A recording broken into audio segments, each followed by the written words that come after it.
कुछ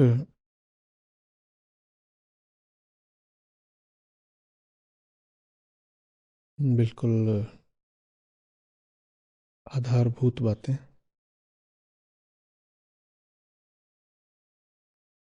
तमसा का अर्थ होता है, लिख लीजिए, कुछ ना चाहना या बस उसको चाहना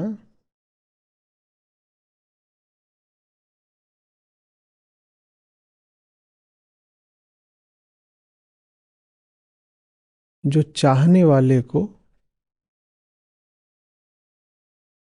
और मूर्छित, बेहोश, प्रसुप्त कर दे।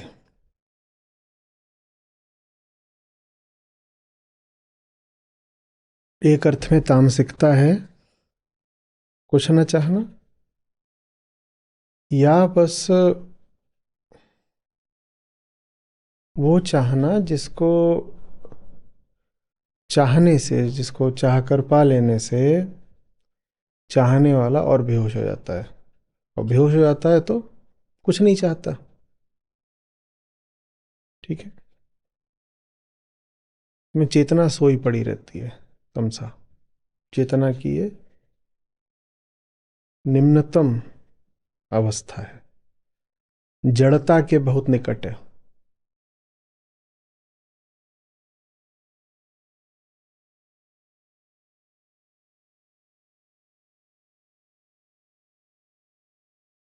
रजस या रजता का अर्थ होता है ये स्वीकारना कि कमी है कुछ और कुछ चाहिए, पर जो चाहिए वो प्रकृति से चाहिए।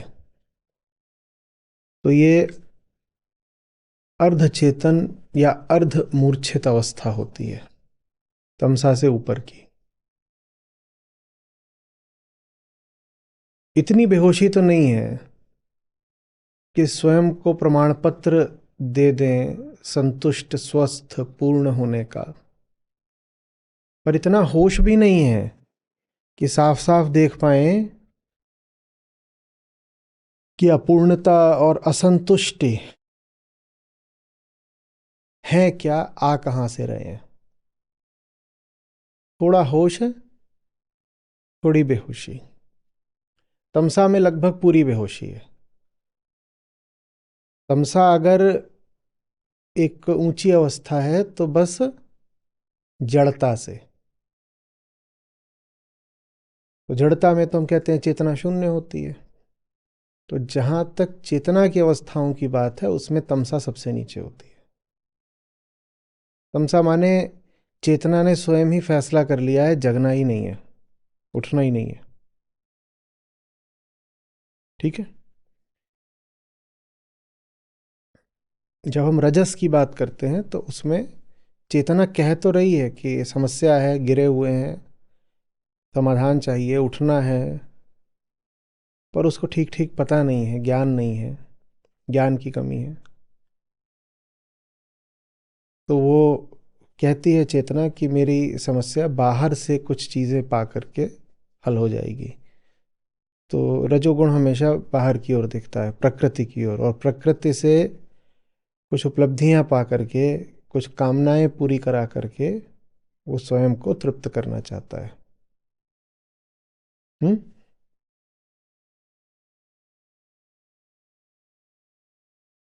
तमसा माने अंधकार। तमसा माने एक ऐसी गहरी नींद जिसमें ज्ञान का प्रश्न ही नहीं उठता। तमसा माने एक ही ज्ञान है कि अंधकार पर्याप्त है, इसके आगे कुछ चाहिए ही नहीं। तमसा में ज्ञान क्या बोलता है? अंधेरा काफी है, अंधेरा काफी है, ठीक है, कुछ और चाहिए ही नहीं। नशा है, बेहोशी है, धुत पड़े हैं, कुछ जानते नहीं और कोई समस्या भी नहीं, अंधेरा काफी है, जो चल रहा है ठीक चल रहा है, पड़े रहो।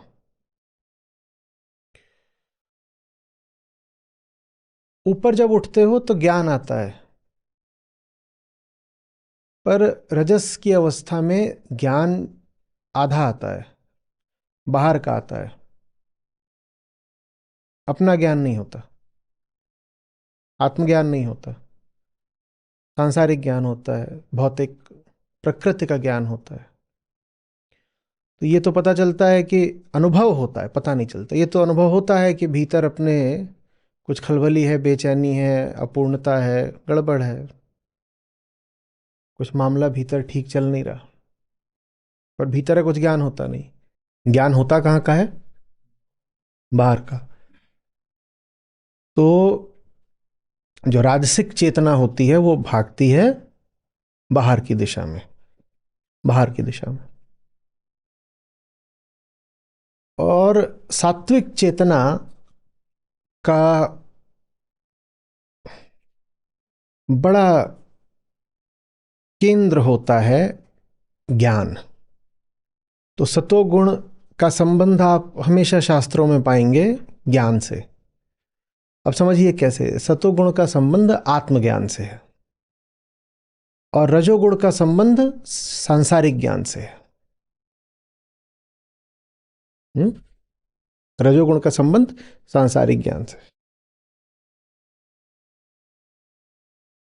सत्य का रज के ऊपर होना बताता है कि सांसारिक ज्ञान तो हो सकता है बिना आत्मज्ञान के, पर आत्मज्ञान नहीं हो पाएगा अगर आप संसार की ओर से बिल्कुल भोंदू हो।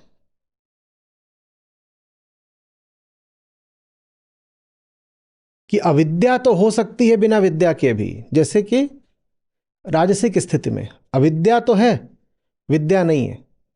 यह संभव है कि दुनिया भर की बातें जान गए, स्कूल कॉलेज वगैरह की पढ़ाई कर ली है, तो बाहर की जानकारी आ गई है, सांसारिक ज्ञान हो गया है, भौतिक प्राकृतिक ज्ञान हो गया है। यह संभव है। राजसिक स्थिति में ऐसा होता है और दुनिया के ज़्यादातर लोग राजसिक ही होते हैं। तो ये सबके साथ होता है कि बाहरी ज्ञान है और आत्मज्ञान नहीं है।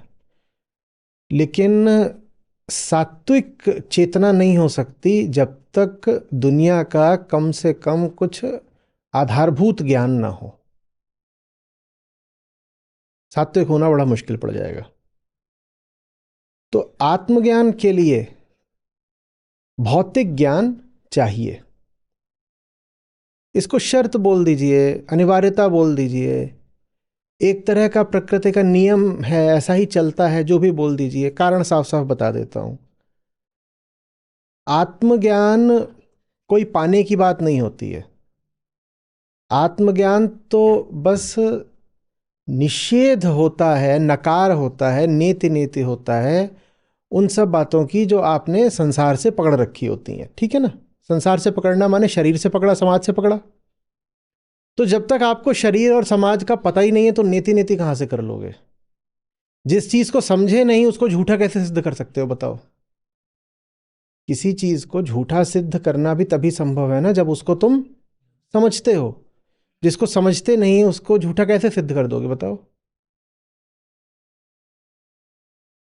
कैसे करोगे?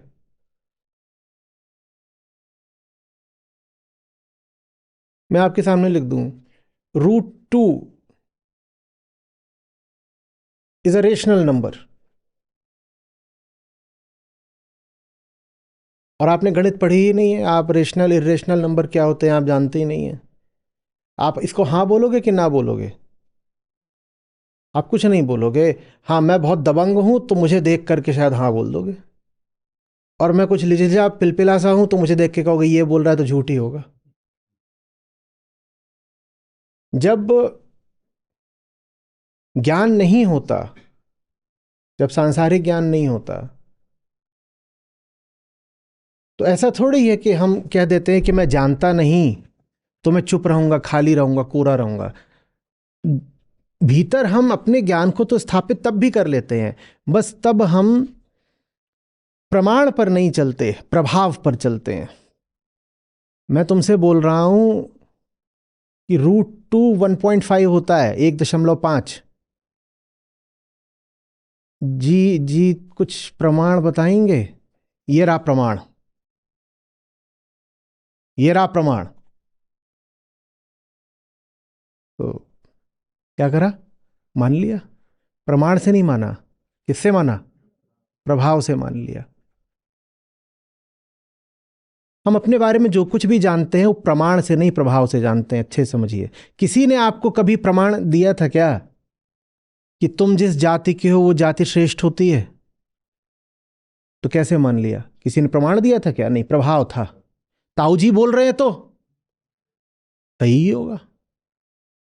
√2 इज अ रेशनल नंबर। है कोई मना करने वाला? आओ इधर आओ, कौन मना कर रहा है?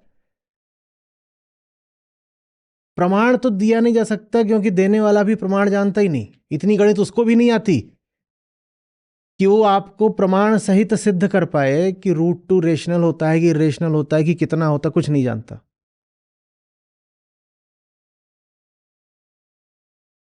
पर उसके पास एक चीज है, क्या? ताऊ जी की मूछ। वो कह रहा हमने कहा ना तो मानो, हमने कहा है तो मानो। तो हम अपने बारे में जो कुछ भी जानते हैं वो जाना नहीं है हमने, वो हमने माना है क्योंकि किसी ने हमारे सर पे चढ़ के हमसे मनवाया है। प्रमाण हमें किसी ने नहीं दिया। आपकी आपके बारे में जो मान्यताएं हैं मुझे बताओ, वो मान्यताएं जब आपको सौंपी गई, सौंपी भी नहीं गई हैं, हम में आरोपित की गई, इम्प्लांट की गई। सौंपी तो ऐसा लगता है कि बड़ा शिष्ट कोई वहां पे हस्तांतरण हुआ है कि ऐसे आपको सौंप दिया गया कुछ। जो बातें आपको आपके बारे में दे दी गई और जो आगे आपकी पहचान बन गई, जिन बातों को आपने जीवन का मौलिक सत्य मान लिया, वो बातें जब दी गई तो किसी ने उसके साथ कोई साक्ष्य सबूत तो कुछ दिया था क्या? बस दे दिया, आपने मान लिया।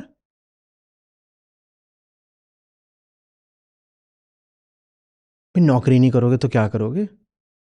25 के हो गए हो, जब देखो तब कुछ पढ़ते रहते हो, कभी बोलते हो भ्रमण करना है। ऐसे थोड़ी चलता है, ऐसे थोड़े ही चलता है। ऐसे बोला गया जैसे ये सत्य हो। इसका कोई प्रमाण दिया जा रहा है क्या? हमने बोला तुम मानो। गुंडागर्दी है प्रमाण, दबंगई है प्रमाण। वो दबंगई कई तरीकों से होती है, वैसे नहीं होती आमतौर पे जैसे सड़क पर छोटे शहरों वगैरह में होते हैं ना गुंडे, वैसी नहीं होती है। कई बार तो आंसू टपका कर होती है। जहां कहीं भी आपको विवश किया जा रहा हो उसको गुंडागर्दी माने कि नहीं माने? जहां कहीं आपको मजबूर किया जा रहा हो उसको गुंडागर्दी कहें कि नहीं?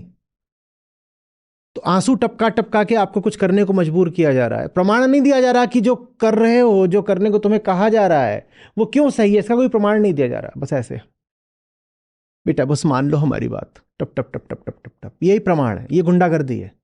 कभी ऐसे सोचा नहीं। पर जहां कहीं भी आपको मजबूर किया जा रहा हो, मैं उसको गुंडागर्दी क्यों ना कहूं, चाहे जिस तरीके से मजबूर किया जा रहा हो। या गुंडागर्दी बस तब है जब कनपट्टी पे पिस्तौल रख दी जाए, आपको भाव दिखा करके, आंसू दिखा करके या कुछ और बता करके मजबूर किया जाए, तो वो गुंडागर्दी क्यों नहीं है?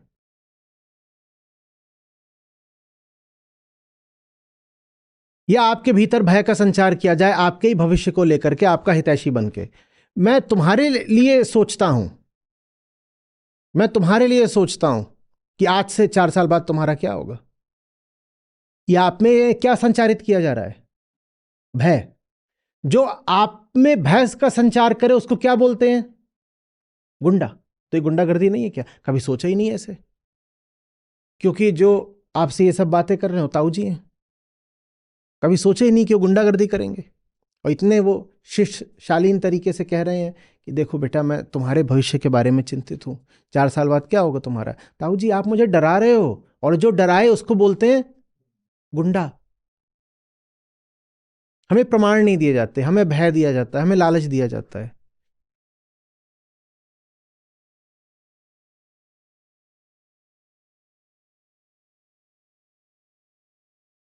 और जब आपके पास कोई प्रमाण नहीं होता ना, तो आप की पूरी भाषा जानते हैं कैसे वाक्यों से भर जाती है।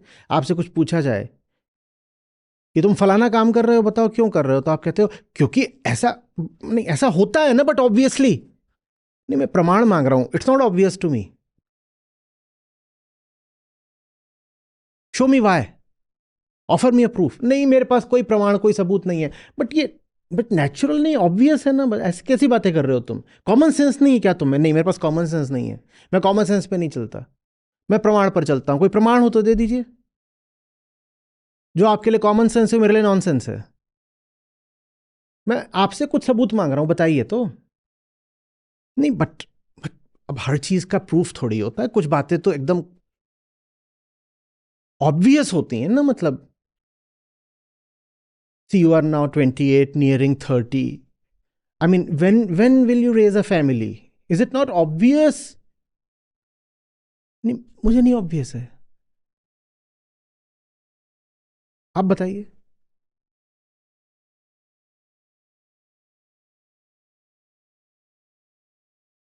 No, I mean look at yourself, such a scattered life you have. When will you settle down? No, I don't think I need to settle down. But you please tell me, from where did you gather this axiom of settling down? नहीं but you know ये तो मतलब like मतलब obvious, common sense, you see, natural। और ये हमें scattered बोल रहे थे, ये हमें scattered बोल रहे थे।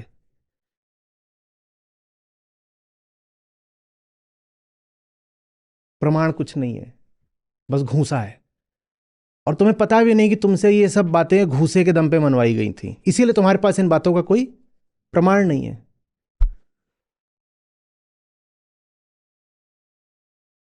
बात समझ में आ रही है? तो रजोगुण वो होता है जहां संसार को तो बहुत देखते हो, और जो संसार को जितना देखेगा वो संसार से उतना ज्यादा प्रभावित होता जाएगा। और सतोगुण का मतलब होता है आत्मज्ञान। सतोगुण का मतलब ही बस यही है कि रजोगुण में संसार से जो कुछ ले लिया था उसको नकारो। ये देखो कि ये तुम्हें बस बाहर से सौंप दिया गया, एक बोझ की तरह तुम्हारे सर पे डाल दिया गया है, प्रमाण वगैरह कुछ नहीं है। तो वास्तव में सात्विकता बस राजसिकता का नकार होती है। फिर से बताओ, राजसिकता का संबंध किससे है? और सात्विकता का संबंध ज्ञान से है। ज्ञान माने हम जब भी ज्ञान कहें तो उसका अर्थ क्या लेना है? और आत्मज्ञान कोई वस्तु नहीं होती, आत्मज्ञान कोई वस्तु नहीं होती। बाहर का ज्ञान फिर भी धनात्मक होता है, सकारात्मक होता है, एफर्मेटिव होता है, वहां नकारा नहीं जाता। आपसे अगर बोला जाए कि अणु के नाभिक के इर्द गिर्द इलेक्ट्रॉन घूमते रहते हैं, तो इसमें कहीं नीति नीति हुई क्या? ये सांसारिक ज्ञान है, नीति नीति की भाषा में नहीं चलता। यहां भाषा कैसी थी? अभी अभी जो हुई थी भाषा कैसी थी? ये एफर्मेटिव थी, कुछ बताया गया, हां ऐसा है, एफर्मेशन है, किसी बात की स्वीकृति है इसमें, हां ऐसा है। नाभिक है, नाभिक में क्या बैठे हुए हैं? प्रोटॉन बैठा है, न्यूट्रॉन बैठा है। तो जो बाहर का ज्ञान होता है वो हमेशा स्वीकार की और सकार की भाषा में होता है, स्वीकार और सकार, पॉजिटिव नॉलेज। आत्मज्ञान क्यों नहीं हो सकता सकारात्मक?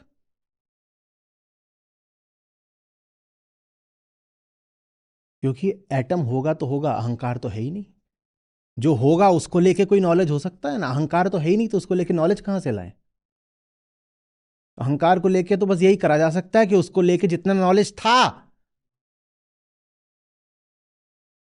आपके पास, आप जाते हो स्कूल में तो आपको इलेक्ट्रॉन के बारे में बताया जाता है कि देखो बेटा इस बारे में तुम जानते नहीं थे, हम तुमको बताएंगे कुछ बातें। फिर तो आपको बताया जाता है पॉजिटिव चार्ज क्या होता है, नेगेटिव चार्ज क्या होता है, इलेक्ट्रॉन का मास कितना है, प्रोटॉन का मास कितना है, न्यूट्रॉन का मास कितना है, what holds the electrons in orbits, ये सब बातें आपको बताई जाती हैं क्योंकि वो बातें आपको पता।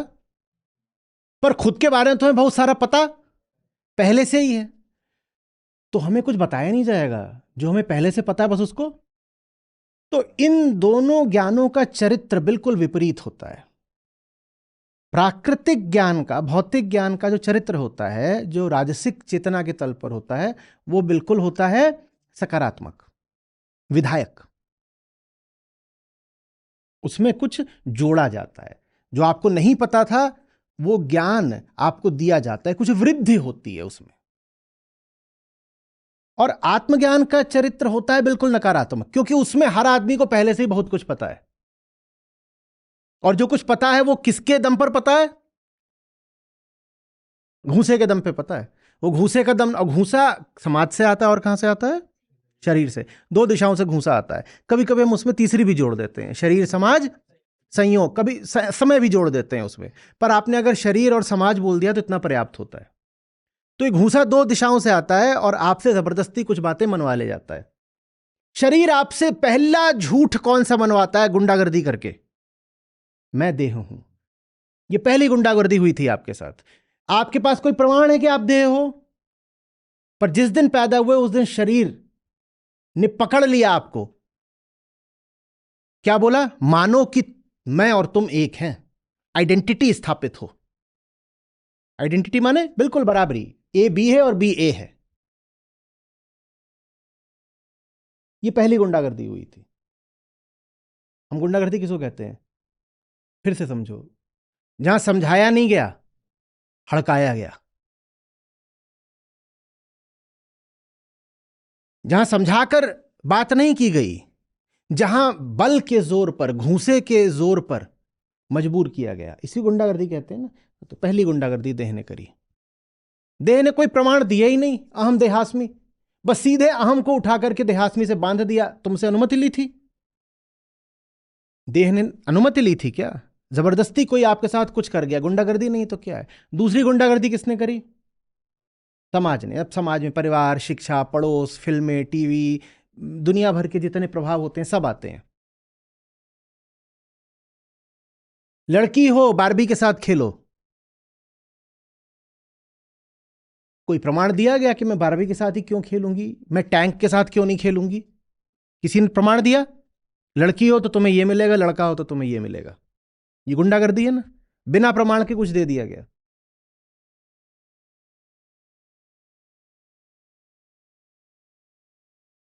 थोड़ी बड़ी हो गई तो तुम थोड़ा माँ के साथ रसोई में भी हाथ बटाया करो, और बेटा तुम जाके पापा के साथ दुकान में बैठा करो, कुछ सीखना शुरू करो, आगे चल के तुम्हें ही संभालना है। कोई प्रमाण दिया गया? ये सब गुंडागर्दी है। गुंडागर्दी इसलिए भी है क्योंकि जब आप गुंडे की बात नहीं मानते तो हिंसा होती है, नुकसान होता है, आपको दुष्परिणाम झेलने होते हैं। ठीक उसी तरीके से इन सब लोगों ने, प्रभावों ने, ताकतों ने, जिन्होंने आपको आपसे संबंधित पहचानें दे दी, मान्यताएं दे दी, आप इनकी बात जब जब ठुकराते गए आपको दुष्परिणाम झेलने पड़े। बेटा पापा के साथ बैठा करो दुकान पे, नहीं जाऊंगा। डॉक्टर डैंग, उस थप्पड़ की गूंज मुझे आज तक सुनाई दे रही है, और तब से आज तक मैं किराने की दुकान पे ही बैठा हुआ हूं। बास्केटबॉल प्लेयर बनने निकला था, राशन वाला लाला बन गया। इस वक्त मेरे पेट में 2 बास्केटबॉल है।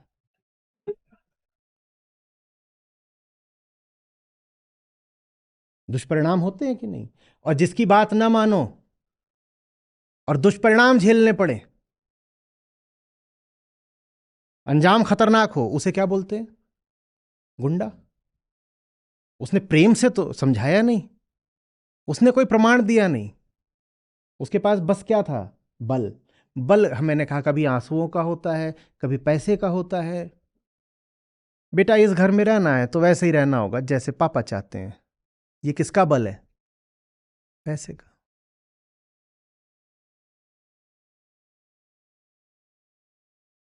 समझ में आ रही? तो आत्मज्ञान का चरित्र हमेशा नकारात्मक होता है। वो कहता है जो कुछ तुमने चेतना के निचले तलों में सीख लिया था झूठ है, विद्रोह। तमोगुण के लिए अगर आप कोई प्रतीक बनाओगे किसी मनुष्य का, तो वो होगा कि एक आदमी है और वो धुत्त नशे में सो रहा है। ठीक है, ये तमोगुण का प्रतीक हो गया, चिन्ह। तमोगुणी कैसे दिखाना है? एक सोता आदमी, बिल्कुल सोता आदमी पड़ा, ये तमोगुणी है। रजोगुणी का आपको अगर बनाना है तो ये मत बना दीजिएगा कि एक आदमी है जो दुनिया के पीछे भाग रहा है। ये बात आज के श्लोक से बहुत गहराई से संबंधित है। रजोगुणी का बनेगा एक आदमी है जो दुनिया के सामने घुटने टेक कर नमित है, ये रजोगुणी है। ठीक है, लेकिन थोड़ा उठा है, पहले पड़ा हुआ था, तमोगुणी था तो कैसा था, पड़ा हुआ था। चलो करते हैं, आओ 3 लोग आओ। सबसे ज्यादा तामसिक कौन मानता है अपने आप को? ईमानदारी से खट से खड़े हो जाओ। आओ बंगाली, फटाक से आगे आओ।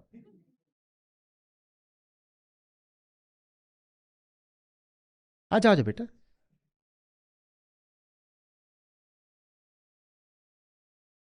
हम भी जानते हैं, तुम भी जानते हो, राम बनाई जोड़ी। लेटो, लेट जाओ, लेट जाओ। ये तमसा है, कितना बोलते रहो दिन भर, कर लो कर लो, कुछ अंत तक नहीं किया। ये तमसा है, ठीक है। नीचे लेट जाओ बेटा। बहुत तुमने अपने आप को मान दे दिया। ये क्या है? ये तमसा है, ठीक है। एकदम समझ लो, जमीन से चिपकी हुई, जमीन माने प्रकृति, उठ पाने की कोई सामर्थ्य ही नहीं है। अब थोड़ा उठेंगे, इधर उधर दौड़ कौन बहुत लाता है, संसार के पीछे कौन बहुत भागता है, ये पालूं वो पालूं, चीजों से किसको बहुत ज्यादा आसक्ति है। आओ फटाक से भाग करके, जो इधर उधर कहां गया मेरा प्यारा, मेरा खास रंग क्यों नहीं दिख रहा, कहां है? तुम ही आ जाओ, तुम ऐसे क्या बोल रहे हो, आज बेटा भाग के आओ, भाग के आओ।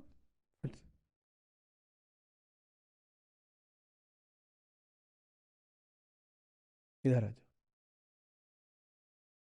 अब ये थोड़ी चेतना ने प्रगति करी, घुटने टेक दो बिल्कुल और सर झुका दो उधर की ओर।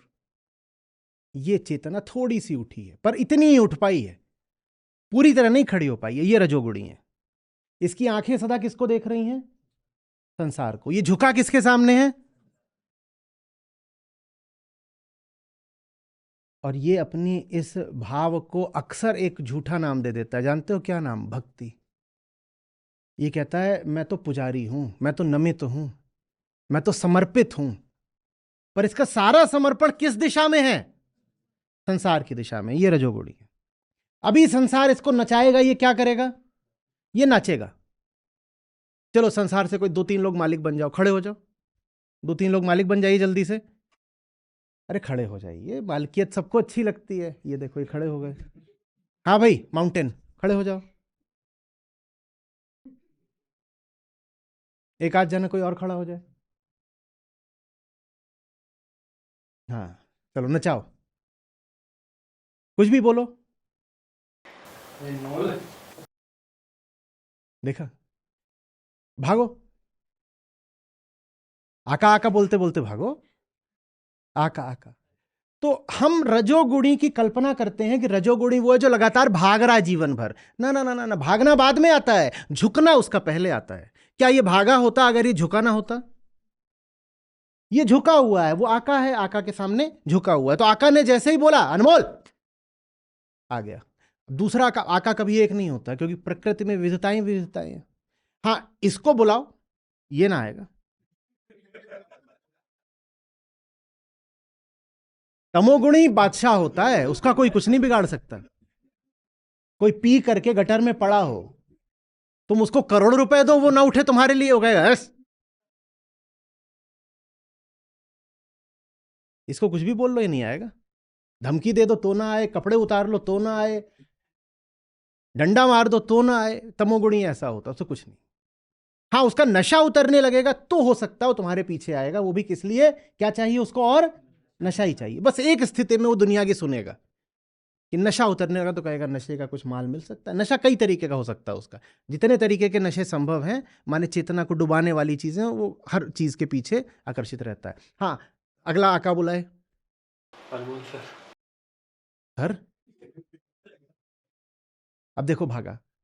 तो हमें ऐसा भ्रम हो जाता है कि जैसे रजोगुणी भागता बहुत है। हमने रजोगुण का संबंध लोक संस्कृति में महत्वाकांक्षा से जोड़ दिया है। हम रजोगुणी को कहते हैं महत्वाकांक्षी, एम्बिशियस है। वो एम्बिशियस बाद में है, पहले वो कैसा है? आ जाओ। पहले वो ऐसा है, उसको संसार जिधर को बुलाता है वो भग देता है, जिधर को नचाता है वो नाच लेता है, क्योंकि उसकी जो मौलिक मुद्रा है वो नमन की है, वो झुका रहता है। और कई बार वो अपने नमन को बड़े आध्यात्मिक, धार्मिक, रूहानी नाम भी दे देता है, बोलता है मैं तो समर्पित हूं, मैं तो समर्पित हूं। और उसके जितने आका होते हैं जानते हो, उनको ही वो अपनी जिंदगी का देवता बना लेता है, क्योंकि जिसको तुम पूजने लगो वही तुम्हारा देवता हो गया। तो प्रकृति पूजन करता है। रजोगुण की निशानी है प्रकृति पूजन, क्योंकि उसके सारे देवता संसार के ही होंगे, तो सांसारिक शक्तियों को ही वो अपना आराध्य बना लेता है, सांसारिक लोगों को ही वो बड़े बड़े नाम दे देता है। अब मान लो वो पहाड़ी है, वो इसका आका हो गया, तो ये किसकी पूजा शुरू कर देगा? कहेगा मैं तो पर्वत उपासक हूं। आपके देवता कौन है? बोलेगा मेरु पर्वत, मैं तो पर्वतों की पूजा करता हूं। बात क्या है बस ये कि वहां से इसको कोई लाभ दिख रहा है। ये पूजा बस उसकी कर सकता है जहां से इसको कोई लाभ दिख रहा हो। तो इसीलिए बिल्कुल आरंभ में मनुष्य ने जहां जहां भी चेतना उत्पन्न हुई वहां पूजा प्रकृति की करी, ये रजोगुण था। और प्रकृति में जिन जिन देवताओं को उसने पूजा वो सब उन्हीं शक्तियों के प्रतीक थे जिन शक्तियों से मनुष्य को कोई लाभ हो सकता था। आदित्य, सूर्य से लाभ हो सकता था, सूर्य को बहुत तरीकों से पूजा। कभी विवस्वान कह के, कभी कुछ कह के, कभी अरुण कह के पूछता ही गया सूर्य, क्योंकि सूर्य से बहुत लाभ है। रात में तो जानवर आके खा जाते थे उस समय, तो सूर्य बहुत बड़ी बात थे। सूर्य वेदों में एकदम प्रमुख देवता हैं, क्योंकि सोचो रात कितनी भयानक होती थी तब। तो सूर्य को पूजता गया। सूर्य को क्यों पूज रहा है? क्योंकि सूर्य से लाभ है। तो प्राकृतिक शक्तियों का ही पूजन हो रहा था, उन्हीं से लाभ है। और जिससे लाभ है मैं कह दूंगा वही मेरा देवता है, वही मेरा भगवान है, वही मेरा ईश्वर है। जिससे मुझे फायदा हो रहा है वही मेरा ईश्वर है। वरुण से लाभ हो रहा है, क्यों लाभ हो रहा है? अग्नि से लाभ हो रहा है, क्यों हो रहा है? क्योंकि उनसे इस देह को लाभ हो रहा है। जिससे मुझे लाभ हो रहा है वही मेरा देवता हो गया। ये रजोगुण है। उसी रजोगुण को आज आप किस रूप में पाते हो? आज कोई नहीं कहेगा उदाहरण के लिए कि समुद्र गॉड है, पर आज हम ऐसे कह देते हैं my boss is my God. जिससे फायदा हो रहा है उसे गॉड बोल देते हैं तुरंत। पर तब भी और आज भी जिसको आप अपना गॉड बोल रहे हो, ईश्वर बोल रहे हो, देवता बोल रहे हो, वो है कहीं ना कहीं संसार में ही, प्रकृति में ही। तो ये प्रकृति पूजन, ये रजोगुण है, प्रकृति पूजन। इससे मुझे कुछ लाभ हो जाएगा। समझ में आ रही बात? अब सतोगुण का हमें एक प्रतीक बनाना है। ये दो तो हो गए नमूने। सतोगुण का कौन बनेगा? लिंग भेद नहीं होना चाहिए, दो पुरुष हैं, एक काया से कोई स्त्री है, वो आए। आइए आप, आइए दीप्ति जी।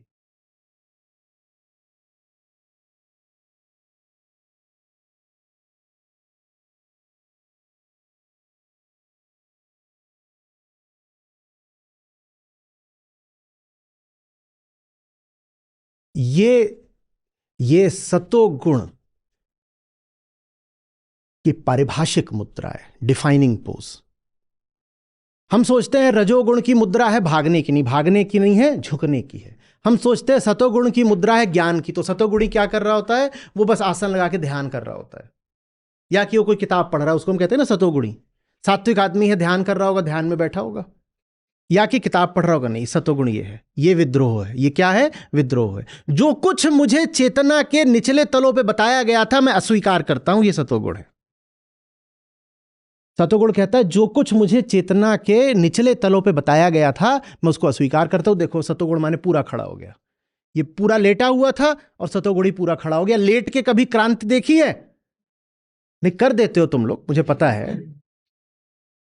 बिस्तर पे पड़े पड़े ही क्रांतियां हो रही हैं, पर असली क्रांति कभी देखी है कि बिस्तर पे पड़े पड़े हो रही है? तो सतोगुणी ऐसा होता है। देखो चेतना उठती जा रही है, पूरी पड़ी थी, थोड़ी उठी, अब ये पूरी उठ गई। तमस, रजस,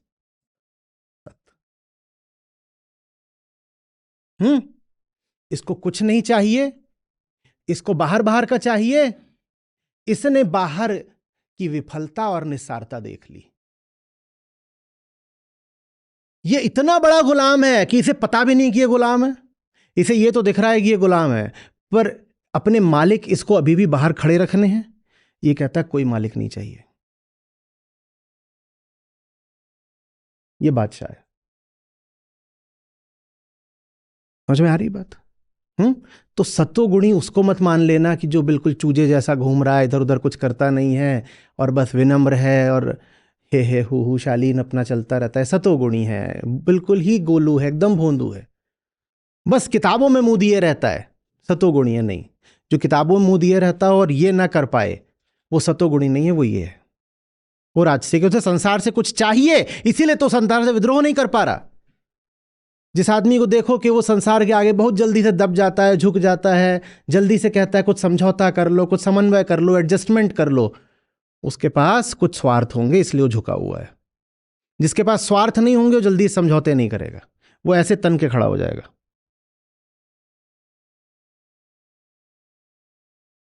इसको टक्कर अगर कोई देता है तो बस यही दे सकता है।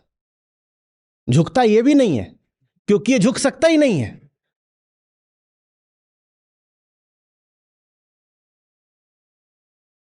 तामसिक से तो राम बचाए इसका।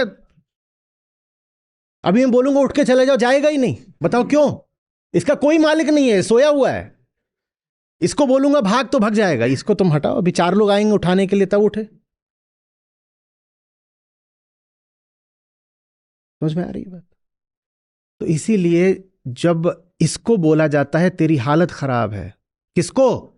राजसिक को। जब इसको बोला जाता है तेरी हालत खराब है, और इसे किसी तरीके से ये जनवा दिया जाता है, एहसास करा दिया जाता है, प्रमाणित कर दिया जाता है कि तेरी हालत गलत है, तू ऐसा नहीं रह सकता। तो जानते हो ये क्या दुर्भाग्यपूर्ण फैसला कर लेता है बहुत बार?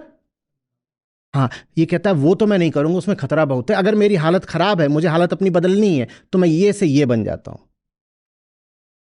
तो इसीलिए बहुत बार राजसिक आदमी की राजसिकता हटाओ तो वो फिसल के तामसिक हो जाता है। वो कहता कुछ नहीं करना, कुछ नहीं करना, खतरा रहता है।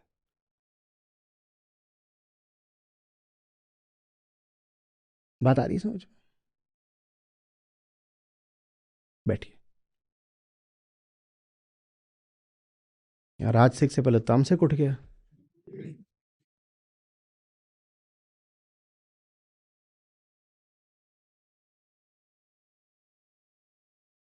समझ में आई बात? अब श्लोक देखिए आज का।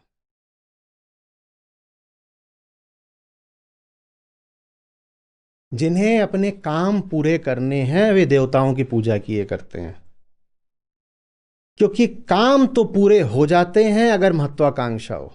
काम तो चीज ही छोटी है, काम पूरे हो जाते हैं। इससे ठीक पहले श्री कृष्ण क्या कह रहे थे? जो मुझे जैसे भजता है मैं उसे भजने देता हूं। मैं कहता हूं तू अपनी मर्जी का मालिक है, तुझे जो करना हो कर, बस तुझे परिणाम मैं उसी अनुसार दे दूंगा, मैं भी तुझे वैसे ही भज लूंगा। तो कह रहे हैं जरूरी नहीं है कि सब मुझे ही भजते हो, ज्यादातर लोग तो प्रकृति को भजते हैं, वो देवताओं की पूजा करते हैं, मेरी नहीं पूजा करते। कृष्ण कोई देवता नहीं है। सत्य में और प्रकृति में अंतर होता है। कृष्ण में और देवताओं में वही अंतर है जो सत्य में और प्रकृति में है। कृष्ण कह रहे हैं ज्यादातर लोग तो बस अपनी कामना पूर्ति के लिए देवताओं की पूजा करते हैं, क्योंकि देखो अगर महत्वाकांक्षा हो तो जो चाहते हो तो मिल ही जाया करता है, संभावना अच्छी है। क्योंकि इस पृथ्वी पर जो भी चीजें हैं उनके लिए प्रतिस्पर्धा है, लोग उनके पीछे भाग रहे हैं। और जब किसी चीज के पीछे लोग भाग रहे हो तो चीज संभावना यही है कि उसको मिल जाएगी जो सबसे ज्यादा तेजी से भाग रहा है, माने जो सबसे ज्यादा महत्वाकांक्षी है। तो अगर तुम किसी वस्तु की पूजा शुरू कर दोगे तो तुम्हें वस्तु मिल जाएगी। तुम लालची हो, तुम कहो मुझे धन चाहिए, मैं तो लक्ष्मी का उपासक हूं, तुम्हें धन मिल जाएगा। क्योंकि वो धन तुम्हारे भीतर की सारी ऊर्जा को सक्रिय कर देगा, तुम्हें धन मिल जाएगा। लेकिन तुम्हें क्या नहीं मिलेगा? तुम्हें पूर्णता नहीं मिलेगी, काम पूरा हो जाएगा, तुम पूरे नहीं हो पाओगे। यही आज का काव्यात्मक अर्थ था। कृष्ण कह रहे हैं देवताओं को पूजोगे तो देवताओं को ही पाओगे, मुझे नहीं पाओगे। प्रकृति को पूजोगे तो प्रकृति का पदार्थ पा जाओगे, मुझे नहीं पाओगे। रजोगुणियों से बात हुई है, जो रजोगुण वाले दुनिया भर में दौड़ते फिरते हैं। देखो बात बिल्कुल वही है। उस समय पर आप कह देते थे कि मैं फलाने देवता का उपासक हूं, आज आप उस भाषा में बात नहीं करते। आज आप कह देते हो उदाहरण के लिए कि मेरी पूरी जिंदगी फलाने क्षेत्र को समर्पित है, मेरे सेक्टर को समर्पित है। वो गॉड हो गया ना, आपका गॉड हो गया। हम आईएम में थे, वहां पर जब कोई बहुत ऊंची बात कर देता था या बहुत हाई परफॉर्मेंस प्रदर्शित कर देता था, तो उसके लिए एक जुमला चलता था, गॉड लेवल। पता नहीं अभी चलता है कि नहीं, शायद अभी भी चलता होगा। तो गॉड लेवल, आपके सामने स्टैटिस्टिक्स की कोई प्रॉब्लम आई और आपने उसको एक बहुत सूक्ष्म तरीके से कर दिया, 2 ही मिनट में हल, जबकि आमतौर पे उसमें 5 मिनट लगते, 10 मिनट लगते, तो आपकी पूरी क्लास, पूरा बैच आपसे कहेगा गॉड लेवल सॉल्यूशन। यहां पे गॉड से आशा समझ रहे हो ना, जो तुम्हें चाहिए था भौतिक रूप से, उसको कह दिया गॉड। ठीक वैसे जैसे Tendulkar is the God of cricket. हमने गॉड शब्द का अर्थ ही यही कर दिया है ना, कामना पूर्ति। और इसीलिए दूसरे अध्याय में श्री कृष्ण अर्जुन से कहते हैं कि जो लोग काम में, कर्मों में फंसे हुए हैं, अर्जुन, उन्हें मेरी बात समझ में कभी आएगी ही नहीं। वो तो सीधे सीधे वेदों का नाम लेकर कहते हैं श्री कृष्ण कि जो वेदोक्त काम में, कर्मों में उलझे हुए हैं, उन्हें मेरी बात कहां से समझ में आएगी, क्योंकि वेदों में प्रकृति पूजन है और प्रकृति पूजन का आधार ही कामना है। आप जब भी किसी देवता की उपासना करते हो, यूं ही थोड़ी करते हो। एक एक मंत्र यही कह रहा है कि हे देवता, मेरी ये कामना, ये अभिलाषा पूरी करो, हमारे गौवंश में वृद्धि करो, मुझे 3 पुत्र चाहिए, कुछ ना कुछ चाहिए। तो जो आपको चाहिए आप उसी की पूजा करना शुरू कर देते हो, उसी को देवता बना करके। बात समझ में आ रही है?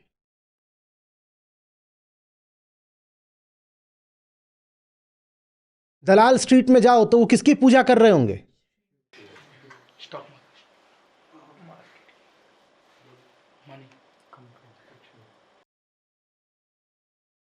वहां उन्होंने एक बुल खड़ा कर रखा होगा, जानते हो, वहां एक लगा भी हुआ है। उनके लिए सबसे पूज्य प्रतीक वही है, बुल। बुल माने क्या होता है? चढ़ना, बाजार का चढ़ना, तो बुल मार्केट बोलते हैं। और उनसे पूछा जाए मृत्यु का प्रतीक बताओ, तो क्या बताएंगे? बियर।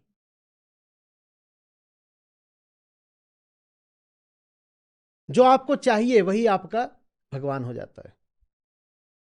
समस्या बस ये है कि जब आप राजसिक होते हो, जब आपकी चेतना उठी नहीं होती है, तो आपको बस संसार ही चाहिए होता है, तो आप संसार की ही सब विभूतियों को अपना ईश्वर बना लेते हो।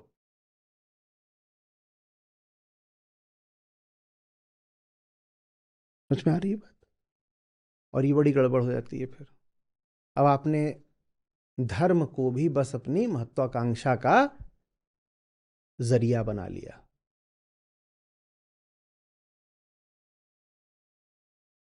फिर आप ऐसे बात करोगे कि ईरान की सबसे बड़ी मस्जिद फलानी जगह पर है। ये सबसे बड़ी से क्या मतलब है? सबसे बड़ी तो फैक्ट्रियां होती हैं, सबसे बड़े तो घर होते हैं। मस्जिद कितनी बड़ी है ये क्यों गिन रहे हो? आज इतने किलो लड्डू एक महाभक्त ने जाकर के फलाने मंदिर में भेंट कर दिए, ये आज तक का रिकॉर्ड है। लड्डू, पर चूंकि लड्डू तुम्हारे स्वाद की चीज है, इसीलिए तुम उसका संबंध धर्म से भी जोड़ दोगे।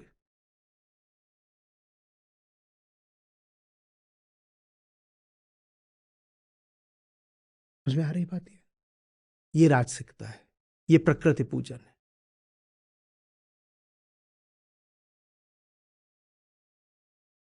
मैंने अपनी ही कामनाओं को अपना आराध्य बना लिया। और जब कामनाओं को आराध्य बना लो, तो ऐसा नहीं कि विफलता हाथ लगती है, हो जाते हो सफल। क्योंकि कारण समझना, बहुत बहुत सीधा कारण है। क्योंकि सबके सब संस्कारित हैं एक ही चीज को जाने को, क्योंकि सबको एक ही आका ने संस्कारित करा है। ठीक, एक ही समाज है जो सबको प्रभावित कर रहा है। ठीक है, एक ही समाज सबको प्रभावित कर रहा है। जब सबको एक ही समाज प्रभावित करेगा, एक ही आका है, तो सबके देवता भी क्या होंगे? एक ही जैसे होंगे। एक ही बाप के 3 बेटे हैं, संभावना यह है कि तीनों एक ही चीज के पीछे हाथ धो के पड़े होंगे, है कि नहीं? कई बार वो एक ही चीज बाप की संपत्ति होती है तो आपस में ही लड़ जाते हैं। मैं पूछा करता था कि ऐसा कैसे हो जाता है कि कैंपस प्लेसमेंट में एक कंपनी आती है, वो सभी की ड्रीम कंपनी होती है। ऐसा कैसे हो जाता है? ऐसा कैसे हुआ कि मैंने कहा तुम्हारी और कोई ड्रीम कभी इतनी कॉमन हुई है? इतने सपने देखते हो, महीने भर साल भर सपने देखते हो, कभी ऐसा हुआ है जो तेरे सपने में आया वो उसके सपने में आया? ऐसा तो कभी होता नहीं। तो एक ही कंपनी सबकी ड्रीम कंपनी कैसे हो गई? सब एक ही के पीछे क्यों भाग रहे हैं? इसका मतलब वो किसी की ड्रीम कंपनी नहीं है। इसका मतलब सबके सब किसी सेंट्रल एजेंसी द्वारा हिप्नोटाइज हो रहे हो, इसीलिए सब के सब एक ही दिशा में भाग रहे हो। नहीं तो एक दिशा में कैसे भाग लेते? कोई एक केंद्रीय सत्ता है, कोई एक ही ताकत है जो सबको नचा रही है, तो सब एक ही दिशा में भाग रहे हो। ठीक है, अब मैं यहां जितने सब बैठे हुए हैं, मैं सबका आका बन गया, गिली गिली।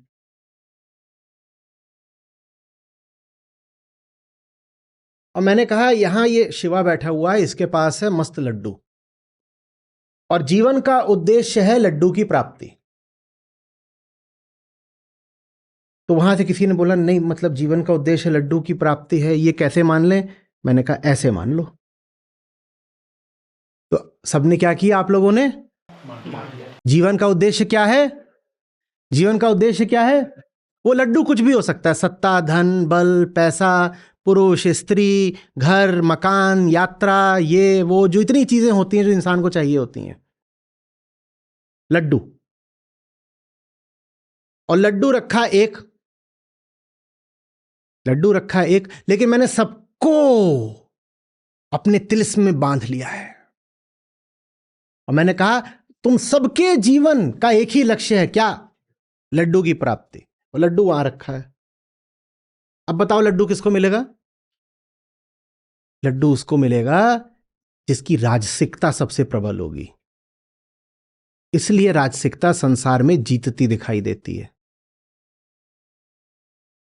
श्री कृष्ण यही कह रहे हैं, क्योंकि मनुष्य लोक में कर्मजा सिद्धि शीघ्र मिल जाती है। दुनिया में तो चीज वो मिल जाएगी, सबके सब नहीं लड्डू पाने वाले। जो सबसे डेस्परेट होगा ना, उसको मिल जाएगा। जो सबसे ज्यादा हाथ धो करके लड्डू के पीछे पड़ेगा, उसको मिल जाएगा। ऐसा ही होता है ना। 10 सीटें हैं, 10,000 लोगों ने आवेदन कराया है, किसी को नहीं मिलती क्या सीट? मिल जाती है। जो हाथ धो के पीछे पड़ता है उसको मिल जाती है। तो श्री कृष्ण कह रहे हैं देखो, तुमने अब उसी को अपना देवता बना लिया, तुम उसी की पूजा कर रहे हो, तो चीज तुमको मिल जाएगी। वो तो तुम्हें मिल जाएगी, पर तुम्हें मैं नहीं मिलूंगा। लड्डू के पीछे भागे हो तो लड्डू मिल जाएगा, उसमें क्या दिक्कत है? जो भरम उसे भरम, जो लड्डू का उपासक उसे लड्डू मिलेगा, बिल्कुल मिलेगा। पर मैं तो लड्डू नहीं हूं ना पार्थ, तो मैं नहीं मिलूंगा। तो क्या रजोगुण किसी काम का नहीं होता? रजोगुण बहुत काम का होता है, इसीलिए दुनिया में रजोगुण का ही सिक्का चलता है। धाक है और धौंस है रजोगुण की। जो रजोगुणी होता है दुनिया में तो वही जीतता है। दुनिया में ऐसा नहीं होता कि जो ज्ञानी है वो जीत रहा है। दुनिया में वो जीतता है जो सबसे ज्यादा प्यासा है, जिसकी तृष्णा जबरदस्त है, डेस्परेशन है जिसमें, वो जीत जाता है। इसीलिए बहुत बार ऐसा हुआ कि लड़ाइयां हुई तो भारतीय हार गए। बहुत कारण थे। एक कारण यह भी है कि जीतने की हवस आक्रांताओं में ज्यादा थी, भारतीयों में कम थी। जो जीतने के लिए जितना हवसी होगा, उसके जीतने की संभावना बढ़ती जाती है। पर वो जीतेगा तो क्या जीतेगा? लड्डू। बस लड्डू ही पाओगे। और लड्डू था क्या? गुंडागर्दी करके तुम्हारे भीतर बैठाया गया एक आदर्श। उस लड्डू की सचमुच पूछो तो तुम्हें कोई ना तलब थी, ना प्यास थी, ना जरूरत। लेकिन तुम्हारे भीतर ये बात बैठाई गई थी कि वो लड्डू ही जीवन का उच्चतम ध्येय है, और तुम फिर उसके लिए बिल्कुल हौसी हो गए। और फिर जो जितना हौसी होगा वो उतनी तेजी से भागेगा। प्रतिस्पर्धा है ना, अब तो इतने लोग हैं, लड्डू एक है। जो जितनी तेजी से भागेगा, जो अपना तन मन धन सब न्योछावर कर देगा लड्डू देव की सेवा में, उसे लड्डू प्राप्त हो जाएगा। ये राजसिकता है। कृष्ण कह रहे राजसिकता ठीक है, राजसिकता यही है, कर्मजा सिद्धि। कर्म पूरा हो जाएगा, कर्ता अधूरा रह जाएगा। कर्म पूरा हो जाएगा, कर्ता अधूरा रह जाएगा। काम पूरा हो गया, हम अधूरे रह गए। लड्डू तो मिल गया, अब ओ ठन ठन गोपाल, कुछ नहीं और। लड्डू तो मिल गया। लड्डू मिला कैसे? उसका मुंह तोड़ दिया, उसकी बाह मरोड़ दी, उसको घूस दे दी, उसको अपने नीचे बैठा करके कोहनी से मारा पट। किसी और के मुंह में लड्डू आ गया था तो उसकी गर्दन दबा दी तो लड्डू बाहर आ गया। ऐसे ही तो करके जगत में लड्डू लूटे जाते हैं ना, क्योंकि जगत में कुछ चीजें हैं और उन्हीं कुछ चीजों के पीछे सब लोग हैं। एक ही चीज के पीछे सब लोग क्यों हैं? क्योंकि सब के सब एक केंद्रीय एजेंसी ही द्वारा हिप्नोटाइज्ड है। नहीं तो सब के सब लोग एक लड्डू के पीछे काहे को भागते? सबका अपना अपना जीवन, अपने अपने इरादे, पर हम सबके सब एक ही लड्डू के पीछे भाग रहे हैं ना, कि नहीं भागते? नहीं, मेरे बेटे को भी जावा सीखनी है। अब तुम्हें क्या पता जावा क्या होती है? हाँ, तुम काम करते हो सरिये की फैक्ट्री में और तुम उसको, नुन्नू को ले आए हो, वो अभी 7.25 साल का है, कह रहा है इसको जावा सिखाओ। और जावा सिखाने के लिए उसको ले कहां गए पता है? लल्लन गैराज में। वहां एक सेकेंड हैंड जावा खड़ी थी। ये तो तुम्हारी हालत है।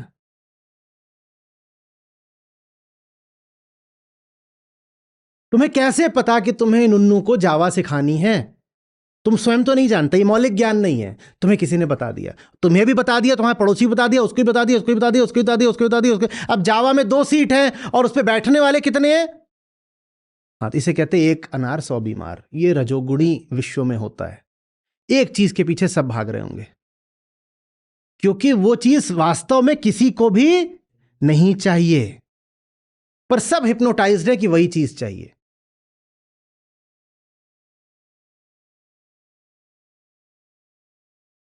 लेकिन जब सबको एक ही चीज चाहिए हो तो किसी एक को मिल भी जाती है। किसको मिल जाती है? जो सबसे बड़ा हवसी होता है, उसको मिल जाती है। जिसकी वासना सबसे भयंकर होती है, वो विजेता हो जाता है। अब उसको विजेता बोलें या हरंता बोलें, पता नहीं, क्योंकि उसने सब कुछ तो लगा दिया और मिला क्या? वो लड्डू। अब लड्डू डाल ले मुंह में, जो भी करना है, जहां भी डालना है, घूम।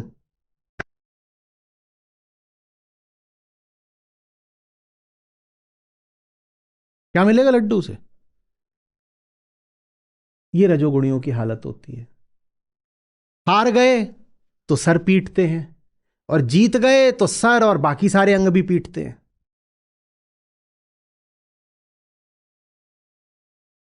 समझ में आ रही बात? लेकिन फिर भी जानने वालों ने, अनुभवी लोगों ने ऐसा कहा है कि रजोगुणी को सतोगुण की तरफ लाना फिर भी आसान है अपेक्षितया, तुलनात्मक। तमोगुणी को लाना मुश्किल है, क्योंकि रजोगुणी ने कुछ पाया तो है, उसने कहीं श्रम तो किया, उसने कहीं जान तो लगाई, और जान लगाने के बाद उसको पता चला कि गलत जगह जान लगा दी। तो फिर उसके भीतर एक आवेग रहता है, उसके भीतर एक मूर्ख बन जाने का, ठगे जाने का भाव रहता है। और जब ठगे जाने का भाव रहता है तो फिर वो ये कर पाता है, क्या? विद्रोह। ये सतोगुण है, ये सतोगुण है। दुनिया तेरे इशारों पे हम खूब नाचे, तूने जो जो जीत के लाने को कहा हमने जीत के दिखाया, बताओ उससे हमें मिला क्या? और जब हमें कुछ मिलना नहीं था तो तूने हमें इतना नचाया क्यों? ये विद्रोह, ये सतोगुण है। आत्मज्ञान नकारात्मक होता है। आत्मज्ञान हमेशा विद्रोह की भाषा में बात करेगा।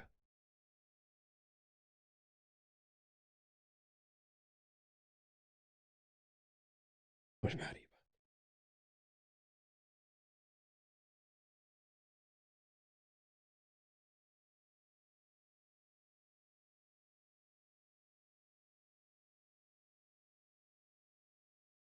गुरुओं ने इस विधि का इस्तेमाल बहुत बार किया है।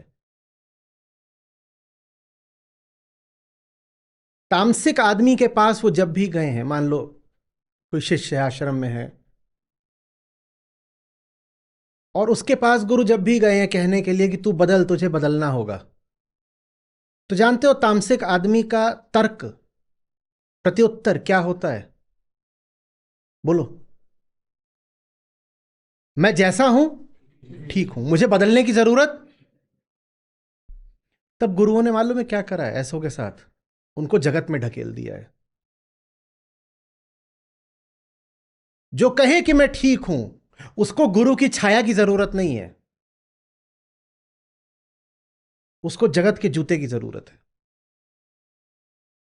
क्योंकि गुरु करुणावश चोट नहीं देता है। ऐसों को जगत में ढकेल दिया जाता है, तुम जगत में जाओ और वहां जूते खाओ खूब।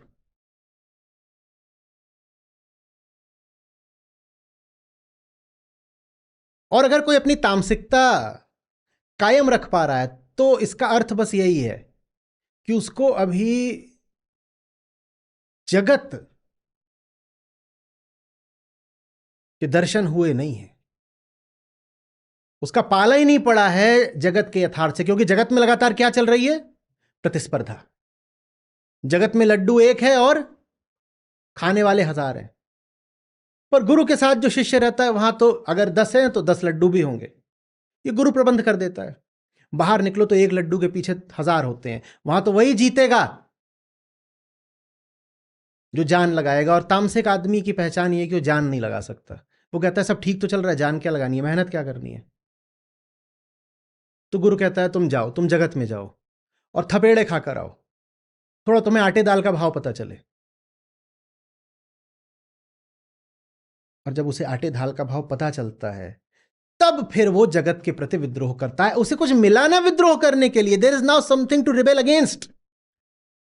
तामसिक स्थिति में कोई रिबेलियन हो ही नहीं सकता। बोलो क्यों? Because there is nothing to rebel against. बस गुरु है, गुरु की छाया है, रिबेलियन किससे करोगे? सब तो ठीक चल रहा है। तामसिक आदमी बिल्कुल ठीक बोल रहा है, सब तो ठीक चल रहा है, सब तो ठीक चल रहा है। काहे के लिए विद्रोह करें? किससे विद्रोह करें? क्योंकि विद्रोह तो सदा किया जाता है किसके विरुद्ध? जगत के विरुद्ध। और गुरु की छाया में जगत तो कहीं है ही नहीं।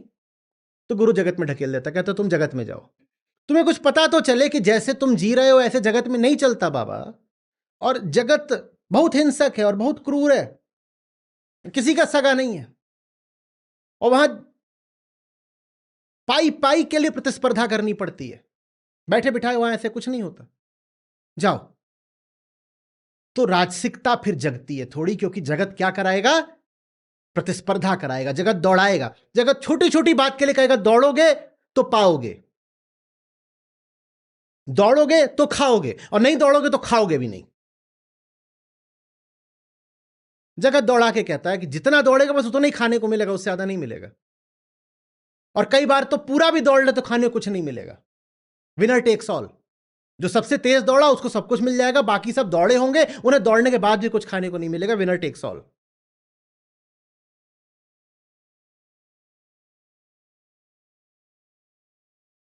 जब यह पता चलता है कि जगत की प्रकृति ऐसी है, तब आप जगत के विरुद्ध विद्रोह के लिए भी तैयार हो जाते हो पाते हो।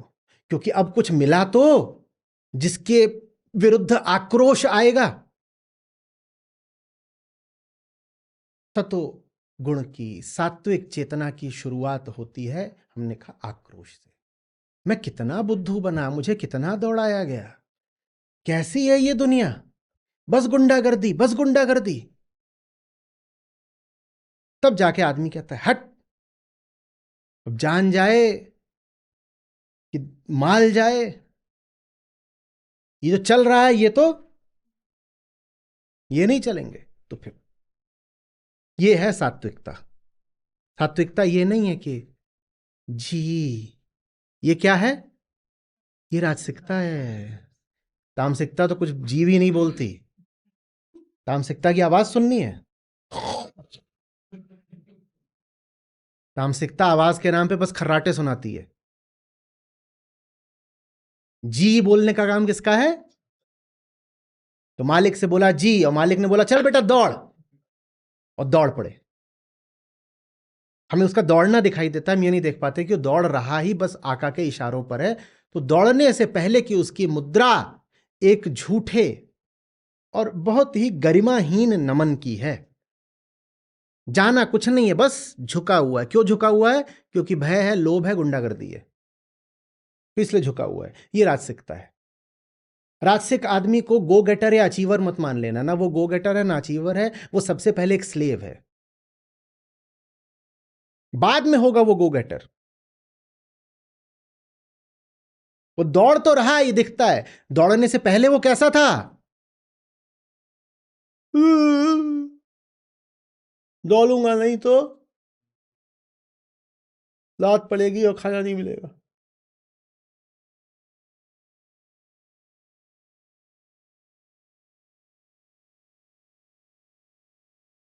सात्विक वही हो सकता है जिसने जगत की क्रूरता के, जगत की स्थूलता के कुछ अनुभव कर लिए हों।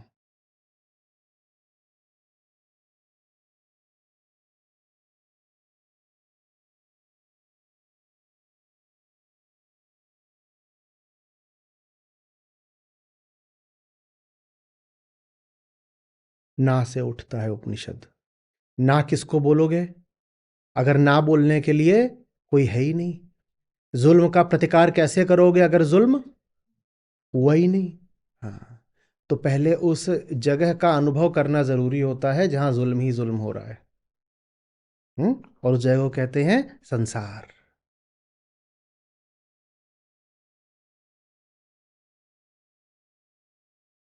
मुझ में आ गई बात? हम्म तो कृष्ण कहते हैं जाओ, मौज से रजोगुणी हो जाओ, इन सब देवताओं की पूजा करो, और तुम्हारी सारी पूजा सकाम है। जहां कामना है वहीं क्या है? राजसिकता। राजसिकता माने कामना। जाओ शौक से पूजा करो। जितनी तुम इनकी पूजा करोगे उतना ही तो तुम्हें फिर धीरे धीरे समझ में आएगा कि उस पूजन से तुम्हें वो नहीं मिल रहा जो तुम्हें चाहिए। लड्डू पा जाओगे फिर भी भूखे रह जाओगे, तब मेरी ओर आओगे। क्योंकि हे पार्थ, सारे रास्ते अंततः आते तो मेरी ही ओर हैं। चौथा अध्याय 11वां श्लोक। तुम जाओ देवताओं की तरफ, बिल्कुल जाओ। जिन जिन देवताओं को पूजना है सबको पूजो, और ऐसा नहीं कि तुम्हारी पूजा व्यर्थ जाएगी। जिसको पूजोगे उसको पाओगे।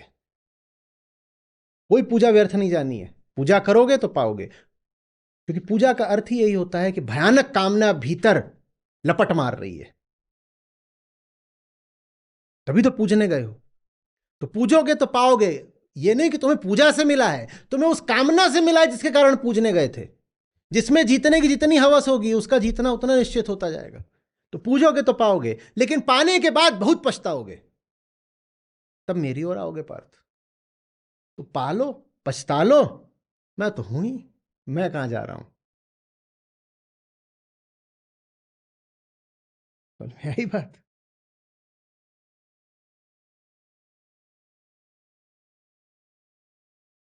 इससे वर्णाश्रम धर्म भी समझ में आ रहा होगा कुछ कुछ,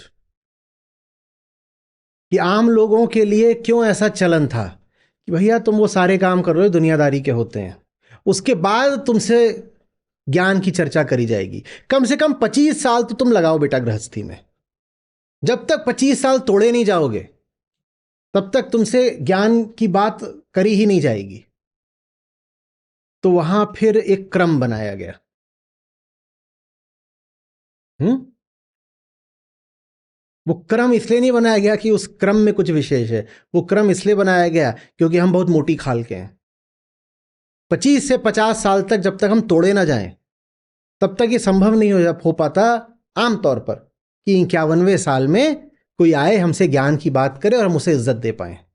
आप 25 के हो, कोई आपसे ज्ञान की बात करे, आप ऐसे कहोगे जी ज्ञान व्यान, हमें कोई कम ज्ञान है, बताओ तुम्हें हम ज्ञान दे देते हैं, हम सब जानते हैं क्या करना है क्या नहीं करना है। तो ऐसे बहुत अनुभव होने के बाद ज्ञानियों ने कहा इनको मरने दो, इन्हें कम से कम 25 साल टूटने दो। तो ज्ञानार्जन के बाद 25 से 50 इनके लिए कौन सा आश्रम रखा गया? हाँ, जाओ गृहस्थी बसाओ, खूब टूटो, और 50 तक फिर इतने टूट जाओगे कि 50वें साल में फिर जब कोई साधु आके बोलेगा अलख निरंजन, तो एकदम घर से स्प्रिंग की तरह उछल के आओगे, उसके पांव पे गिर जाओगे, पटाख से आके गिरोगे। वही साधु जो तुम्हें 25वें साल में मिला होता तो उसको भगा देते, कहते अभी भीतर हमारा काम चल रहा है। वही जो काम चल रहा था वहीं पे लात पड़ी, उछले, पटाख से आके गिरे, अब साधु की सुनोगे। लेकिन ये दुर्भाग्य है कि जीवन के स्वर्णिम 25 वर्ष, 25 से 50 ही वो अवस्था होती है जब कुछ ऊर्जा होती है शरीर में, कि जीवन के वो स्वर्णिम वर्ष हमें बस सबक सीखने में बिताने पड़े, गंवाने पड़े। वो सबक मैं पूछा करता हूं, पहले क्यों नहीं सीख लेते? सब कुछ लौटा के होश में आए तो क्या किया? साधु की बात तुम्हें 51वें साल में तो सुननी ही है, और स्थूल रूप से भी ये सब घर बस्ती वगैरह छोड़ छाड़ के 75वें साल में तो तुम्हें निकल ही लेना है। तो जो बात सुननी ही है वो पहले क्यों नहीं सुन लेते? पर ज्यादातर लोग नहीं सुनते। ज्यादातर लोगों के लिए जमाने से लात खाना आवश्यक होता है। तो फिर ये हो गया कि तुम 25 साल तो लात खाने के रखो, इतनी मोटी खाल है, जब तक 25 साल उधेड़े नहीं जाएंगे तब तक सुनेंगे नहीं साधु की।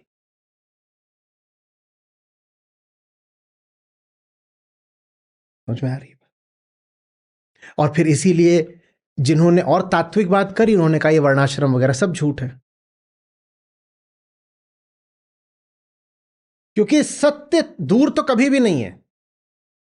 यदि जीवन का उद्देश्य मुक्ति है तो मुक्ति दूर तो कभी भी नहीं है। तुम क्यों मुक्ति को 25 साल टाल रहे हो? वो बात भी सही थी, पर व्यवहारिक तौर पे ये बात भी सही है कि ज्यादातर लोग जब तक सजा ना पाए तब तक सुधरते नहीं हैं। तो 25 साल सजा के हैं, 25 से 50। ऐसा कोई ही होता है जो समझाने से सुन ले, ज्यादातर लोग सजा से सुनते हैं।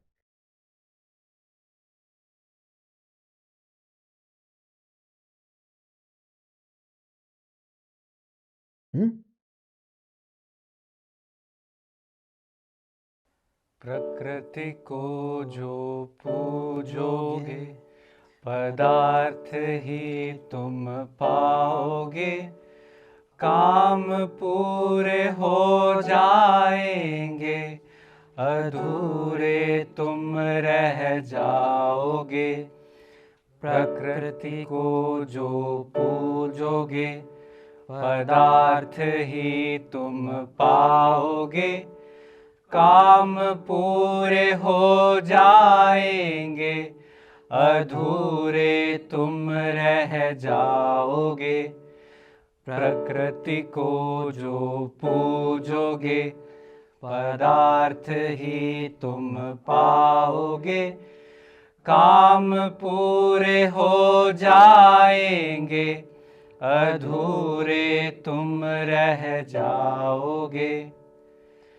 लंबे उल्टे रास्तों पर मुझे खोजते धाते हो, रुको साफ देखो भीतर, बोलो किसे तुम पाते हो। लंबे उल्टे रास्तों पर मुझे खोजते धाते हो, रुको साफ देखो भीतर, बोलो किसे तुम पाते हो। लंबे उल्टे रास्तों पर मुझे खोजते धाते हो, रुको साफ देखो भीतर, बोलो किसे तुम पाते हो।